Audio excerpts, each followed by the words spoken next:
Good morning. Good morning. Good morning.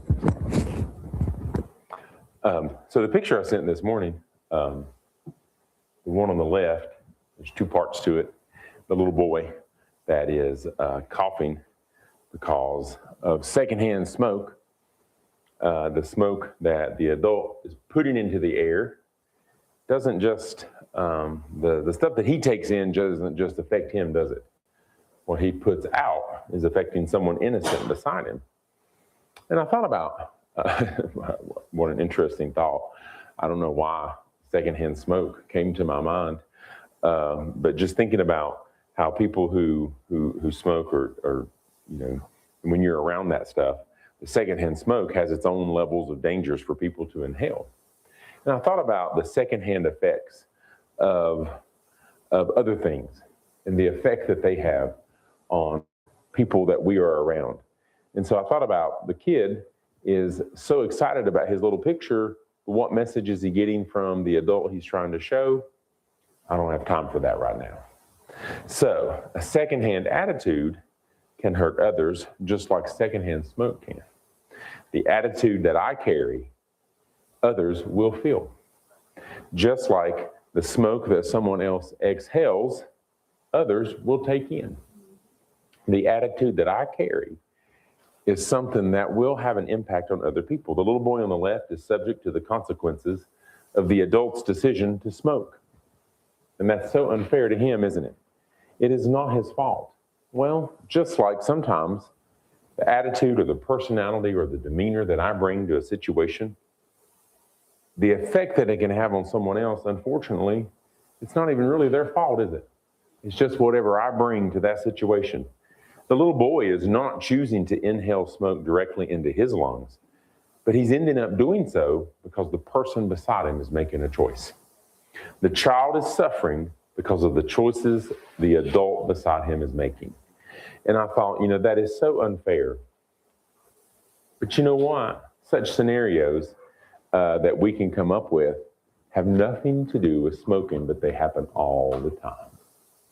One person's decision to be irresponsible will carry an effect on someone else. One person's decision to not follow through and to do everything they know they're supposed to do will have an effect on someone else. It's one thing if you've ever met people in your life who they're great at ideas, but zero follow through. Absolutely no follow through. That has an effect on other people. Because if an idea is implemented and there's no follow through, guess what has to happen? Someone takes up the slack. Someone else has to step in. So that lack of follow through has a secondhand effect on other people. I do not know why secondhand smoke came to my mind. I don't smoke. I didn't grow up in a household with that predominantly or anything of that nature, but it just came to my mind. That secondhand smoke, other people inhale that and it has a negative effect on them. Well, there are secondhand effects of every aspect of us as well, and people will take that in. And I thought about this scenario, and I live in an area where I fortunately can do this, and I'm not on the board agenda for some reason. But I tell my students, once I know that I can comfortably do so, I try to respect the nature of my job and the laws that define it. But I tell my students that I pray that they are not harmed or disadvantaged because they have me instead of another teacher in school. I share that with them.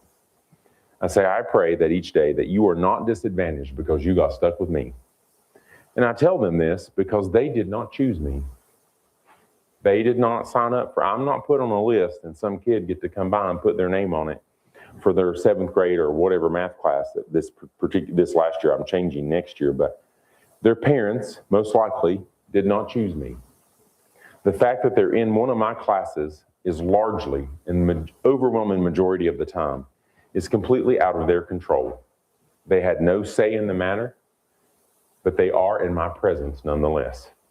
And I don't want them to be disadvantaged because they have me. So I pray for God to help and protect that situation. That matters to me. And I tell them that. They are going to reap the secondhand effects of having me. And they didn't choose it, just like that little boy in the picture with the smoking. Just like the little boy in the picture on the right. He reaps the secondhand effect of his mom being overwhelmed at the moment, aunt or whoever, and saying, I don't have time. Those who are parents, chose to work towards that responsibility. Everybody knows how it happens. And if you don't, you talk to Pastor Allen after church. But anyway, we'll put that off on him. Those who are parents chose to work towards that responsibility. That was a choice of a parent. I mean, they chose this possible consequence, but their children did not choose them. They are innocent. They did not choose the secondhand effects of being raised by people. They had no say in it. Children come from a variety of homes. They come from a variety of parenting styles. They come from a variety of family backgrounds. They come from people with differing approaches to upbringing and disciplining. But the bottom line is they did not choose who would parent them. Right. They had no say in that. The parents made a choice to possibly pursue that tremendous responsibility. And I respect the tremendous responsibility that parents carry. But at the end of it all, they chose that path and the work that would come with it. People chose that. Even people who have oops babies, as they say, that's apparently what I was, according to my family telling me about I was a very unexpected scenario for my mom. But even people who have oops babies know what creates that potential outcome. So parenting is still largely a product of a person's personal choices. That is a product of their choices. And I reiterate, kids do not choose their situation. They did not choose to become the byproduct of a parent's choices. My students did not choose to become the byproduct of the side effects or the secondhand nature of being in my classroom because they didn't choose me. And I can't relate to the parenting example, but I understand carrying the weight of responsibility of having an impact on the lives of young people. And I'm not pretending it's the same as parenting. It isn't by any means, but it's what I can understand. And the attitude I bring into my classroom about my students and about their abilities will, and I put that in all caps when I prepared this, it will have an impact on the outcomes of their learning. My attitude, what I bring to a situation or the attitude I bring about someone else, they will have the secondhand effects of that. Just like someone who smokes offers someone else, without them even choosing it, the unfortunate side effects of secondhand smoke. Someone who interacts with me, the attitude that I bring to it, will have an impact on the outcomes of that situation. Just like secondhand smoke has negative effects on people around a person who's choosing to smoke, my attitude and my personality will have an impact on other people. It will have a secondhand effect. People will take something from it. What we do in our lives will have a secondhand impact on the people that we encounter. And that the seriousness of that really struck me. Because you think about that picture of the smoking and you feel so sorry for that kid, don't you? Or if you've ever seen people in a car, and I'm not trying to be judgmental or ugly, I'm just saying as an observer, the windows are up, it might be cold, and someone is smoking and there is a car seat. That child did not choose that. That is so unfair. They are trapped in that environment, no choice of their own. But what we do with other people, sometimes no choice of their own, they'll incur the secondhand effects of interacting with us or with me. In Romans 14:7, for none of us liveth to himself, and no man dieth to himself. We are not on a solo journey. Whether or not someone leaves an interaction with me, if I left a room that has someone had smoking in it, often you're just relieved, aren't you? And what I don't know, for all of you, I'm very seldom, thankfully, around that. But when I am around it, you know what often I get right afterwards? A slight headache. Often you can almost feel like a slight headache coming. But the people who are used to it almost become immune to it, sadly enough. But they are enduring the effects of that secondhand smoke. Others breathe in what that smoker exhales. And you know what?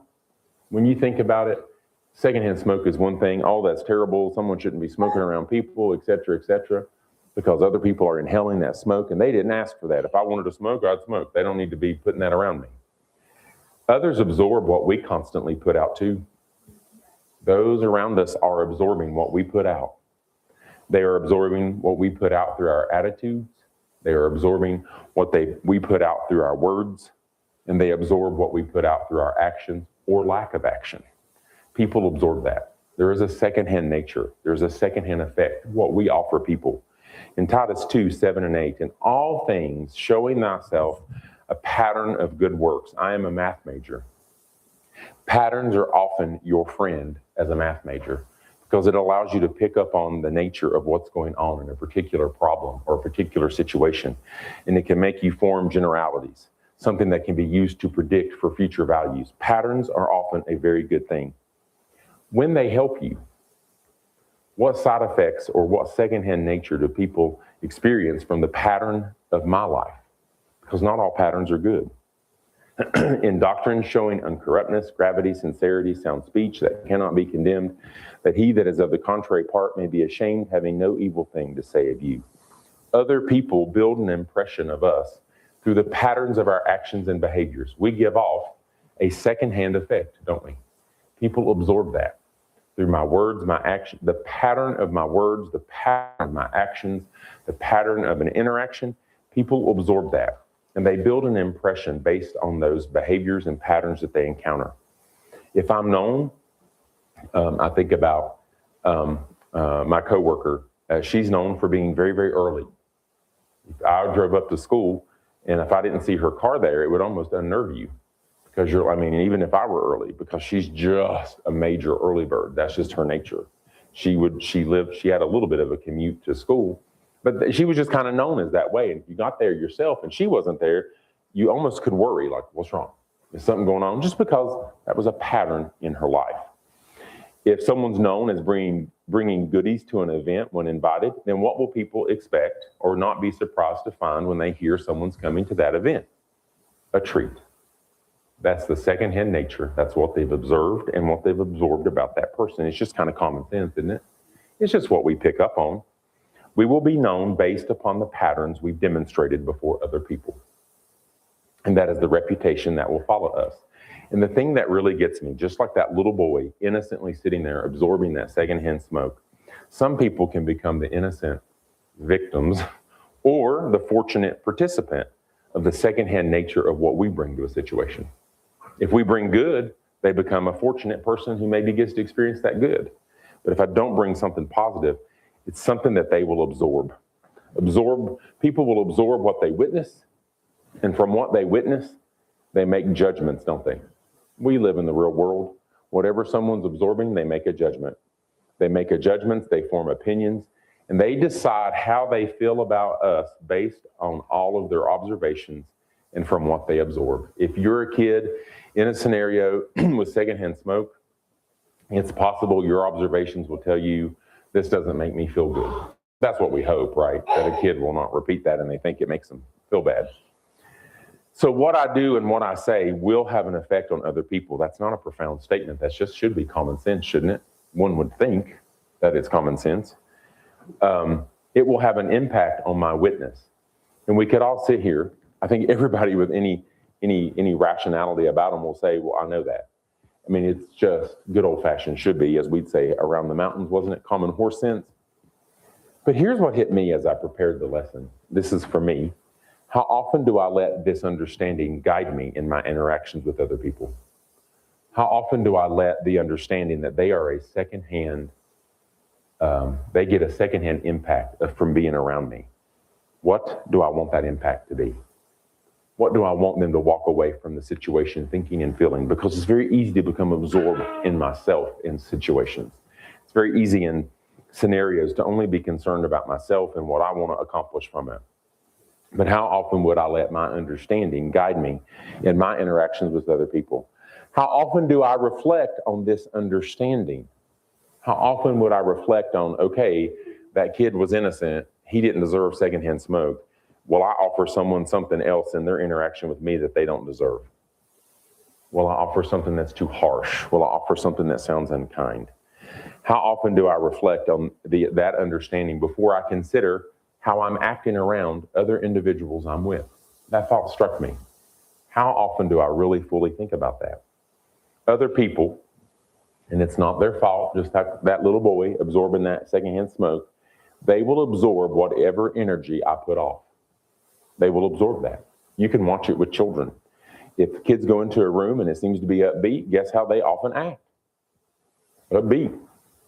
But if they go into a room and they can feel like, not today, they might be more subdued. And sometimes that's good. But people will often absorb whatever energy they get from me. And this is sad. And if they get no energy, that still lets them form an opinion. A lack of energy, a lack of enthusiasm, a lack of just some old-fashioned will leave an impression. There is a secondhand effect from that. And they form an opinion. They can say things like, well, I didn't even matter enough to Danny for him to even bother, and then you fill in whatever would apply, because it will just vary depending on terms and situations. But in terms of the secondhand smoke example, children are especially vulnerable. Why are they especially vulnerable? Because they're still growing. They still have maturing bodies, right? I mean, we're vulnerable, and it's not good for us. But with kids in particular, it is just not good for them to be around that. And you think about that in the secondhand smoke. Well, it's unfair for a kid to suffer from the choices of a grown adult. But new believers or young people, or those who are hurting, those who are going through a rough spell, or just struggling to understand, they are also especially influenced by our example. Just like that young person who's most vulnerable to the secondhand smoke, people who are in a rough spot, people who are new to understanding what it means to serve the Lord, people who are young, or people who, again, they're just struggling to understand. They are especially influenced by whatever secondhand vibe I give off, whatever secondhand experience they get from my example. Young people are especially impressionable, but adults, I think, in vulnerable states of life are also very impressionable. They find themselves in places where, if not careful, they are easily influenced when otherwise they would not have been. What do they get from me? What is the secondhand effect of interacting with me? Adults who are lost are highly impressionable.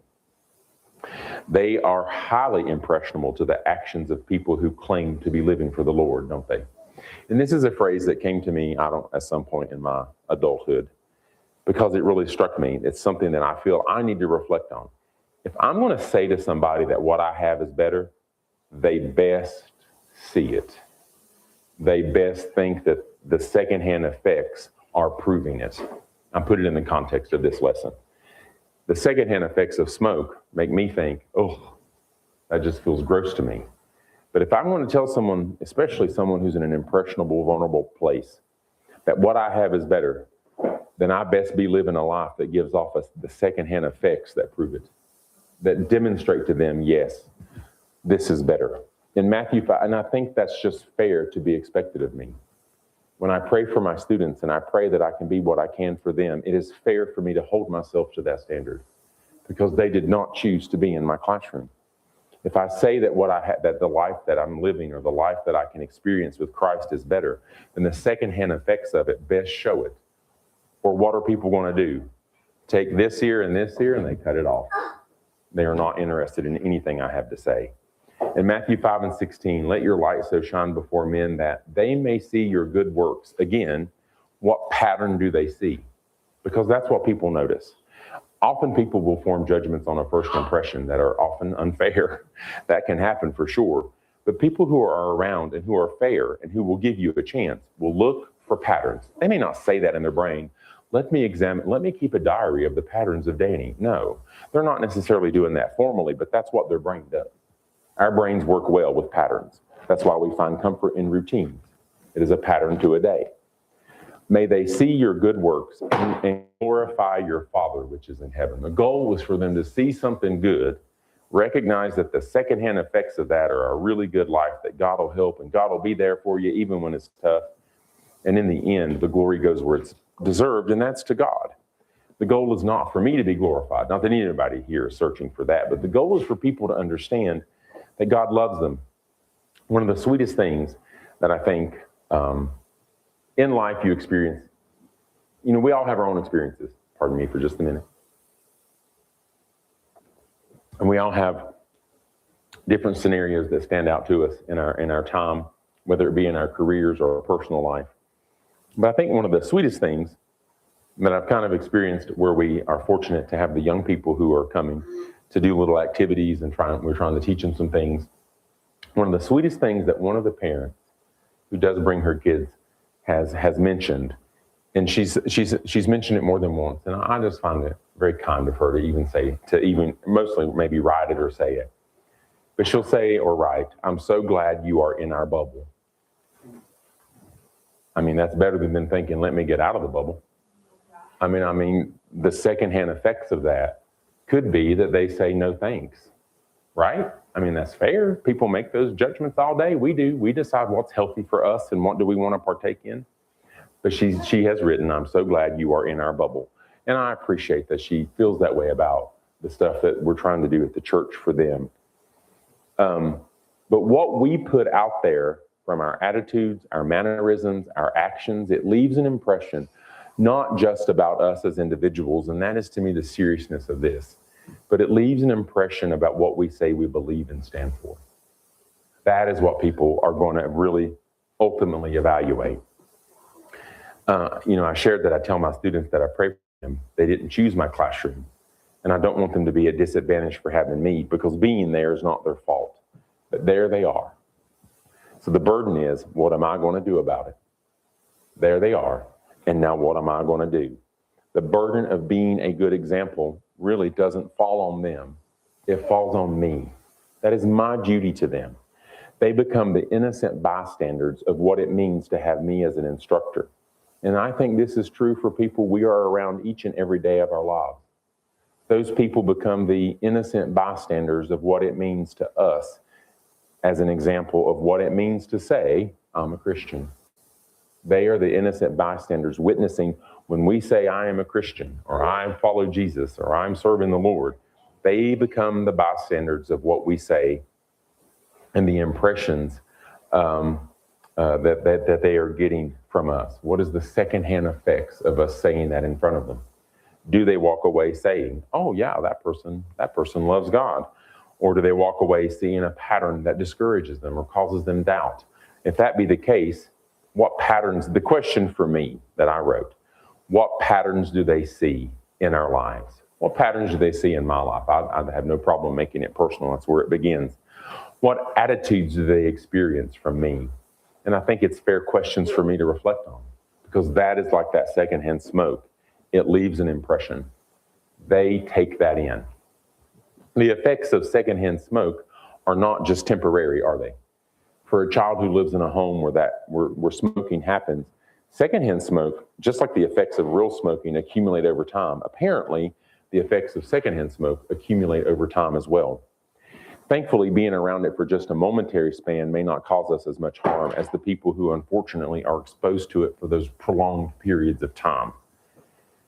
This is the question I thought of. What does prolonged exposure to me cause in other people's lives? What is the side effect of that? What is the secondhand nature of prolonged experience with me, or prolonged exposure? And I thought, have you ever thought about what it's like for others to be in your presence for long periods of time? Have you ever asked yourself that question? Because every day I deal with people who did not choose to sit in front of me for a long period of time. For prolonged period.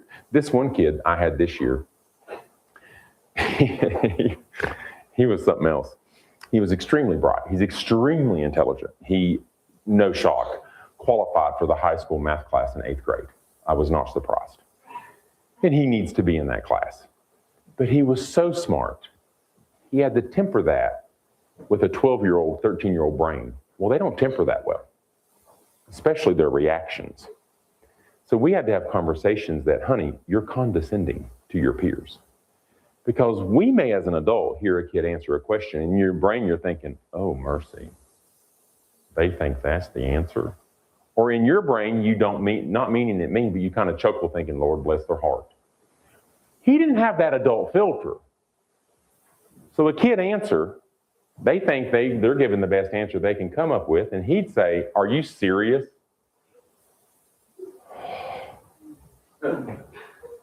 And it's like, buddy, you can't say that. You're hurting. That's hurtful. You have a responsibility it's okay that you understand, but you don't get that they don't get it like you do. They had the secondhand effects of being in a class with him.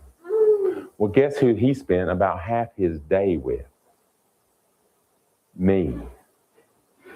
They gave him to me twice and for the morning time, which I was fine. He to me, now I love him, and he loved me, very kind to me. He would speak about me very kindly. I mean, I can't help but take a deep breath thinking about it. Managing him was significantly more draining than the kid I was warned about. That kid was fine. He didn't drain me. I thought he was amusing. This child, you had to temper, teach, volatile temper, bad history. And so we had to take all that and do the best we could with it. He's not thinking about what it's like for other kids who are in his presence for long periods of time because he's 13. But I can be an adult and take that into consideration. I can be an adult and say, okay, what pattern am I giving? What are the secondhand side effects of being around me? I will have an effect. The child in the picture may not be able to escape his situation. A student may not be able to escape being in my classroom. But something I do know is that if prolonged exposure to me is not what it needs to be for individuals I encounter, then guess what they're going to do? Escape. They're going to limit their encounter. They're going to limit the time that they spend. They have the power to limit their exposure to some degree. Repeated negativity, repeated criticism, repeated cynicism, all those things, they wear people down. As a result, they will want nothing to do with the person whose secondhand attitude drains them. Just like you don't want anything to do with secondhand smoke, most likely, or the secondhand effects of other substances, that even if it's just things it causes in people. People do not have to deal with the secondhand nature that may drain them. So how is my attitude, this is a question for me, how is my attitude affecting my ability to witness for Christ? If I'm slowly wearing people down, then I need to do some serious self-reflection and make changes. Because the attitude I bring about the situation or scenario or whatever it is in life, it will have an effect on other people. And the saddest thing of all is when I talk to that kid who was being condescending, it's not necessarily that he meant to be, because he's a kid. He may have been somewhat oblivious, because to him it's very matter of fact. But that answer is ridiculous. It makes no sense. I get it. But others don't. And we have to temper that reaction and that attitude, or you're not going to prove yourself very friend-worthy. You're not going to be viewed as very friendly, right? But the saddest thing is those people grow up, and guess what sometimes happens? They don't change. They don't modify those attitudes. But there's going to be a secondhand effect of it. And the consequences of it are my fault. That parent choosing to let that kid inhale secondhand smoke, and if it stunts their growth or causes some chronic lung issues, they are responsible for that. They may not be the smoke that went in the lungs, but they provided it. I may not be the attitude that enters someone's mind, but I may have provided a scenario that created it because of how I've acted. I am responsible for myself, but can I own it? In Numbers 13, there's little chunks of verses I want to read, and you're very familiar. Moses sent the people to seek out the land, and they came back with a very negative report, except for who? Caleb. They came back with a good report. But what tended to win? The negative, and I won't even read those, it's in Numbers. It tends to win. The negative tends to win. Because in one of the verses, it talked about all those things there that seem so good, but then enters the word, nevertheless. The people be strong that dwell in the land, and the cities are walled and very great, and moreover we saw the children of Anak there. The spies were intimidated by what they saw. There was Caleb, who had the attitude, let's do it, let's get it done. I think Brother Joe Brewer who did the message about let's be a Caleb or something of that nature, Brother Mark? Was it him? You've referenced it often, I don't remember now. Oh, Brother Bill Wilson, okay, maybe, okay. I knew it was somebody when he was visiting here. But he kind of had the attitude, come on, boys. But there were others, despite all the positives, they were overwhelmed by fear of what some had to say. They offered the nevertheless. Have you ever met someone who always has a nevertheless? to add to what you're talking about? Always. Isn't it sunny? Yeah, but nevertheless, it's too hot. Wasn't it nice we got rain? Yes, but nevertheless, I couldn't mow my yard. I just get drained thinking about it. They always have a nevertheless to add to what you're talking about. They don't use that phrase. They often come as howevers and buts to get added. You ask somebody, have you had a good day? And the person replies, yeah, however, you know it's coming. You know it's coming. It is a pattern in their life. And what will you probably stop doing? Say it again. You stop asking the individual about their day because you're not ready for the nevertheless or the however. You may have just been nice, but the individual sadly offers you secondhand negativity and it wears on you. Secondhand smoke pollutes the atmosphere of a room. One person's spirit can affect the atmosphere of a home, of a classroom, a church service, a workplace, wherever you are.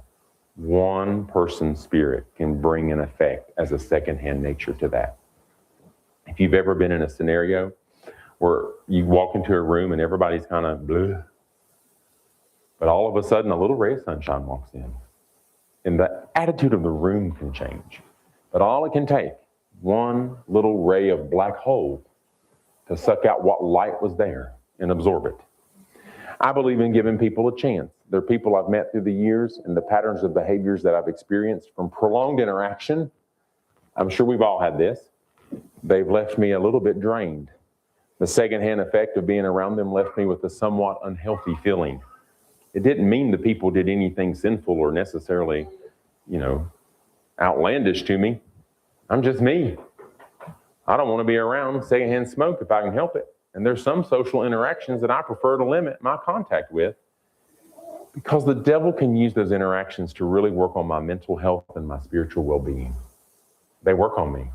And I think, God, help me to be careful.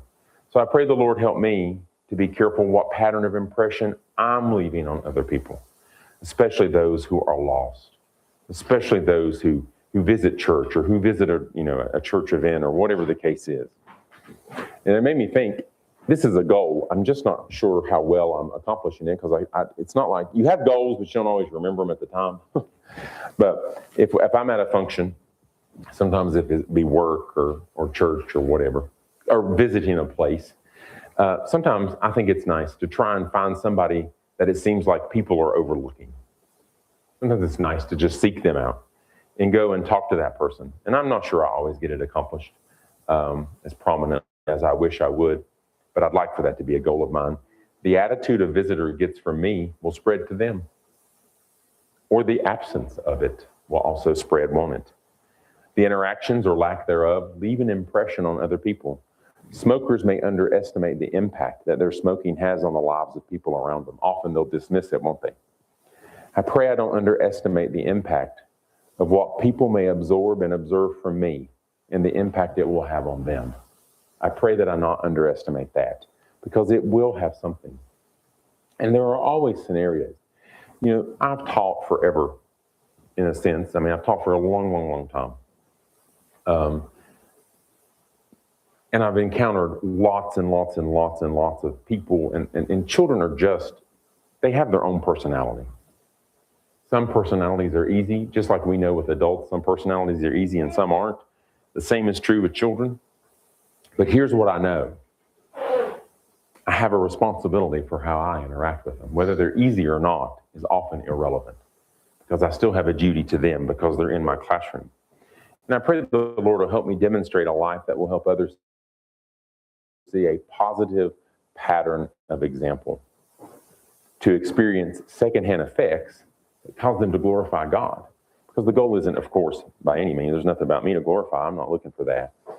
But I think about, I don't know, just for some reason, I don't know why secondhand smoke came to my brain. I'm not even around smokers, thank the Lord. I might be around some people who do it, but I'm not often around things of that nature. But it really makes me evaluate, what is the secondhand effect of interacting with me? And what will that create in people? Because I feel a burden for myself. And this weighs on, we all have different things that weigh on us. And burdens that we carry, burdens that we wish to fulfill in our life. And one that really sticks in my brain. If I'm going to tell someone that what I have is the way, or the best way, or the only way, what pattern do they see that I am giving them that will prove it? Are they seeing a pattern that will convince them? And that is a burden that I want desperately to not fail. I'm going to be human. I understand those things. But when I say not fail, God help me to just be what I need to be.